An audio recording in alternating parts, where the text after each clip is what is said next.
नमस्कार, मैं कंचन शर्मा, राजकीय महाविद्यालय झुंझुनू से। आज का हमारा टॉपिक है स्ट्रक्चर ऑफ हार्ट या हृदय की संरचना। तो सबसे पहले हम देखते हैं इसकी लोकेशन क्या होती है।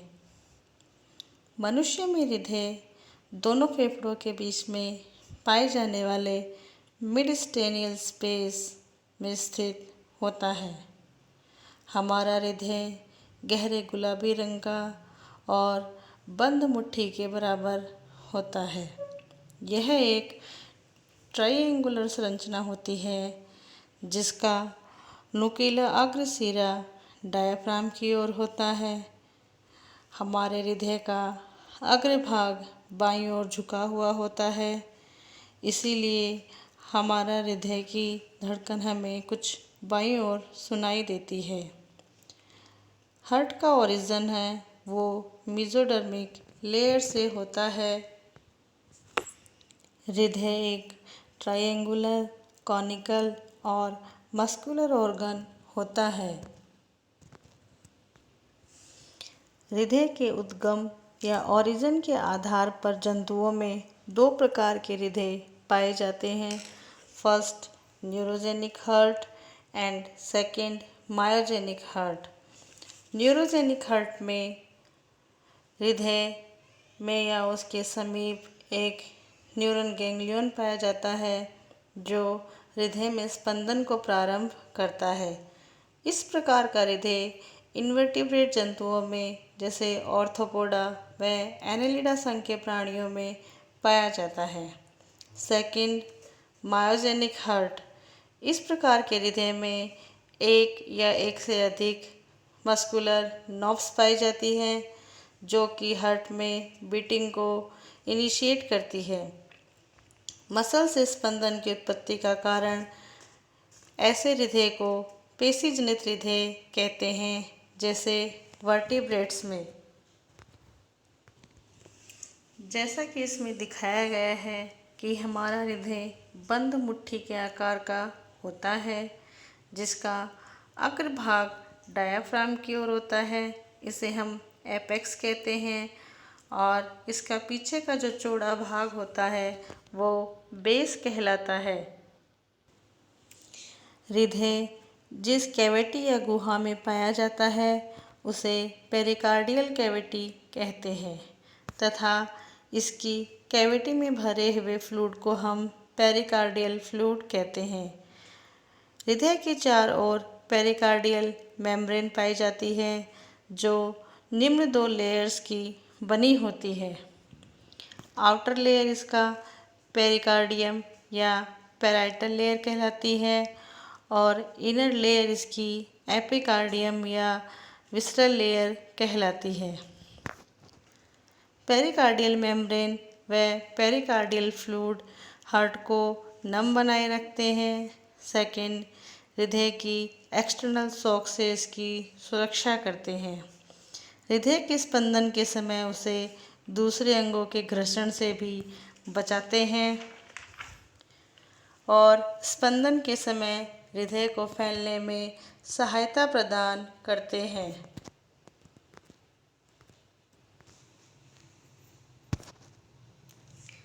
अब हम पढ़ते हैं हार्ट वाल या हृदय भित्ति के बारे में।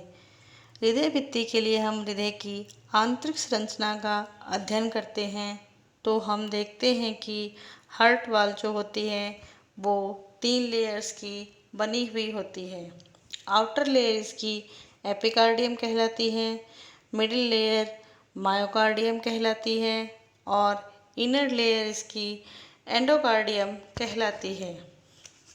मायोकार्डियम में हृदय पेशियाँ पाई जाती है जो रेखित प्रकार की व अनैच्छिक पेशियाँ होती हैं। इनमें तीव्र संकुचन होता है परंतु कभी भी थकान या फैटेज उत्पन्न नहीं होती है। इसीलिए हृदय जन्म से मृत्यु तक लगातार स्पंदन करता रहता है। हृदय जो होता है वो हमारे शरीर का व्यस्ततम अंग होता है तथा आलिंदों की भित्ति नीलियों की तुलना में पतली होती है। आलिंदों की भित्ति निलयों से पतली होने का कारण है कि वेंट्रिकल्स को ही ब्लड पूरी बॉडी में पंप करना होता है। वेंट्रिकल्स मायोकार्डियम से ही वेंट्रिकल कैविटी में प्रोजेक्शन निकलते हैं, जिसे हम पेपिलरी मसल्स भी कहते हैं। अब हम पढ़ते हैं हार्ट चैम्बर्स के बारे में। ह्यूमन हार्ट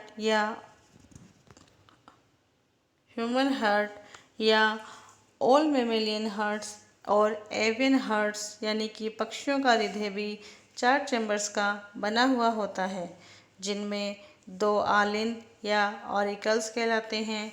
वह 2 निले या वेंट्रिकल्स पाए जाते हैं। आलिंद व निले एक दूसरे से फाइबर्स स्ट्रक्चर यानी कि फाइब्रोटेंडिनस रिंग के द्वारा कंप्लीटली सेपरेट होते हैं। मोस्टली हार्ट मसल्स इस रिंग से अटैच होती है। आंतरिक रूप से दोनों आलिंदों के बीच अंतर आलिंद पट या इंटर ऑरिकुलर सेप्टम पाया जाता है। यह थोड़ा तिरछा होता है, जिसमें दायां आलिंद बाएं आलिंद की तुलना में थोड़ा बड़ा होता है। इस अंतर आलिंद पट पर नीचे की ओर एक गड्ढा पाया जाता है, जिसे हम फोसा ओवलिस कहते हैं। इसके चारों ओर वलन व उभार पाए जाते हैं, जिसे हम एन्युलस ओवलिस कहते हैं। एम्ब्रियोनिक पीरियड में उसके स्थान पर फोरामेन ओवलिस नामक छिद्र पाया जाता है, जिससे दोनों आलिंदों का रक्त आपस में मिल जाता है।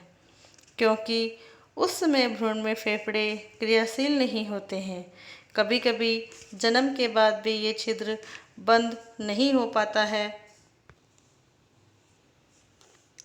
डबल सर्कुलेशन या दोहरा रक्त परिसंचरण, इसे सर्वप्रथम विलियम हार्वे ने प्रस्तुत किया था।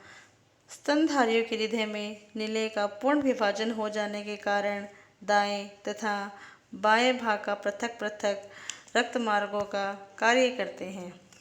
दाएं भाग का संपूर्ण शरीर से अशुद्ध रक्त प्राप्त कर पल्मोनरी धमनियों द्वारा शुद्धिकरण हेतु फेफड़ों में भिजवाता है तथा बायां भाग फेफड़ों से शुद्ध रक्त प्राप्त कर उसे पूरे शरीर में पंप करता है। अर्थात हृदय का दायां भाग पल्मोनरी हार्ट की भांति कार्य करता है। इसी प्रकार स्तनधारियों के हृदय में रुधिर दाएं आलिंद में आता है तथा दूसरी बार यही रुधिर शुद्धिकरण के पश्चात बाएं आलिंद में प्रवेश करता है। इसी को हम दोहरा परिसंचरण कहते हैं। अर्थात डबल सर्कुलेशन में कैरेटिको-सिस्टेमेटिक अरोटा या कैरेटिको-सिस्टेमेटिक महाधमनी के द्वारा रक्त धमनियों से अंगों में जाता है, अंगों से सिराओं में जाता है, फिर सिराओं से अग्र एवं पश्च महाशिरा द्वारा दाएं आलिंद में जाता है। दाएं आलिंद से रक्त दाएं नीले में जाता है। दाएं नीले से फिर पल्मोनरी अरोटा एंड आर्टरीज के द्वारा लंग्स में जाता है। लंग्स से ये पल्मोनरी वेन से होता हुआ लेफ्ट ऑरिकल या दाएं आलिंद में आता है। दाएं आलिंद से ये बाएं नीले में आता है और बाएं नीले से कैरेटिको-सिस्टेमेटिक महाधमनी के द्वारा पूरे शरीर में भेज दिया जाता है। अब हम पढ़ते हैं हार्ट वाल्व्स या हृदय कपाट के बारे में। दायां आलिंद हमेशा बाएं आलिंद से बड़ा होता है। मनुष्य में इसमें 2 महाशिराएं आकर के खुलती हैं, जिनमें एक अग्र महाशिरा और एक पश्च महाशिरा होती है। इनके खुलने के स्थान पर दाएं आलिंद में एक यूस्टेकियन नामक एक तरफा वाल्व पाया जाता है, जो रक्त को पुनः महाशिराओं में जाने से रोकता है। इसे हम साइनो ऑरिकुलर कपाट का अवशेष भी मान। बायां आलिंद छोटा होता है। इसमें 2 जोड़ी पल्मोनरी वेन्स पृथक रूप से खुलती है और फेफड़ों से शुद्ध रक्त बाएं आलिंद में लाती है। इनके खुलने के स्थान पर कपाट नहीं पाए जाते हैं। दाएं आलिंद व दाएं निलय के मध्य एक ट्रैक्सपीड नामक एक तरफा कपाट पाया जाता है, जबकि बाएं आलिंद व बाएं निलय के मध्य एक बाइस्पीड या मिट्रल वाल्व पाया जाता है। ये रक्त को निलय से पुनः आलिंदों में जाने से रोकता है। इन दोनों कपाटों के दलों से कुछ पेशी समूह जुड़े हुए होते हैं, जिसे हम कोर्डा टेंडिनी भी कहते हैं। ये पेशी समूह कपाट के दलों को रक्त में अधिक दाब से क्षतिग्रस्त होने से बचाते हैं। इन ट्रैक्सपीड व बाइस्पीड वाल्व को हम एट्रियोवेंट्रिकुलर वाल्व्स भी कहते हैं। जैसा कि इस डायग्राम में आपको दिखाया गया है कि दायां निलय, दायां आलिंद जो है वो दाएं निलय में खुलता है और बायां आलिंद है वो बाएं निलय में खुलता है। इन दोनों के बीच में ट्रैक्सपीड और बाइस्पीड वाल्व पाए जाते हैं और इन वाल्व से ही जो संरचनाएं जुड़ी हुई होती हैं, जिसे हम कोर्डा टेंडिनी भी कहते हैं। ये कोर्डा टेंडिनी इन कपाटों को अधिक दाब से क्षतिग्रस्त होने से बचाती है। सेमील्यूनर वाल्व। दाएं निलय से एक पल्मोनरी आर्क निकलता है जो अशुद्ध रक्त को शुद्धिकरण हेतु फेफड़ों में ले जाता है। बाएं निलय से कैरेटिको-सिस्टेमेटिक चाप निकलता है जो संपूर्ण शरीर में शुद्ध रक्त भेजता है। पल्मोनरी व कैरेटिको-सिस्टेमेटिक आर्क जिस स्थान पर हृदय से बाहर निकलते हैं, वहाँ पर 3-3 सेमील्यूनर वाल्व्स या अर्धचंद्राकार कपाट पाए जाते हैं। अब हम पढ़ते हैं ऑरिजिन ऑफ हार्ट बीट के बारे में, यानी कि हृदय गति का उद्गम और उसका संचरण या ट्रांसमिशन किस प्रकार से होता है। मनुष्य के हृदय में एक विशेष प्रकार का पेशी विन्यास पाया जाता है, जिसे हम नोडल ऊतक या नोडल टिश्यूज़ कहते हैं। ये ऐसे नोड, एवी नोड, हिंज बंडल, पुरकिंजे फाइबर इसी नोडल टिश्यूज़ के बने हुए होते हैं। यह ऊतक बिना किसी बाह्य प्रेरणा के क्रिया विभव या एक्टिव पोटेंशियल पैदा करता है, जिसे ऑटो एग्जिस्टेबल कहते हैं। इसमें ऐसे नोड सबसे अधिक एक्टिव पोटेंशियल पैदा करता है। यह 1 मिनट में 70 to 75 एक्टिव पोटेंशियल ओरिजिनेट करता है और इसी से हृदय स्पंदित होता है। इसी कारण इसे हम पेसमेकर कहते हैं। मायोजेनिक हार्ट के कारण हृदय में उपस्थित होने से ऐसे हृदय को हम यदि शरीर से बाहर निकाल के रख दें तो भी ये कुछ समय तक स्पंदन करता रहता है। दाएं आलिंद की दीवार में अग्र महाशिरा के खुलने के समीप एक पेशीय घुंडी पाई जाती है, जिसे हम साइनो ऑरिकुलर नोड या पेसमेकर कहते हैं।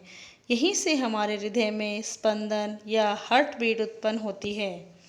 दाएं निलय में ही अंतर आलिंद पट के समीप नीचे की ओर एक अन्य पेशीय घुंडी पाई जाती है, जिसे हम एवी नोड या ऑरिकुलोवेंट्रिकुलर नोड कहते हैं।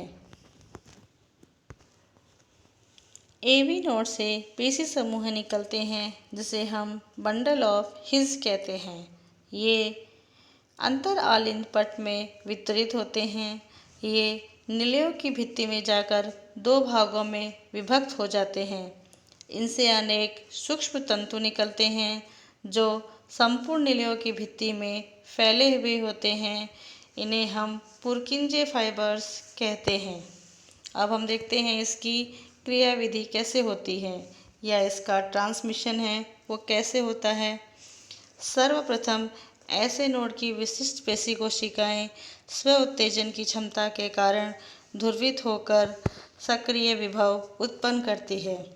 इस सक्रिय विभव के कारण ही ऐसे नोड से स्पंदन प्रारंभ होते हैं और यहाँ से एवी नोड के द्वारा ग्रहण किए जाते हैं।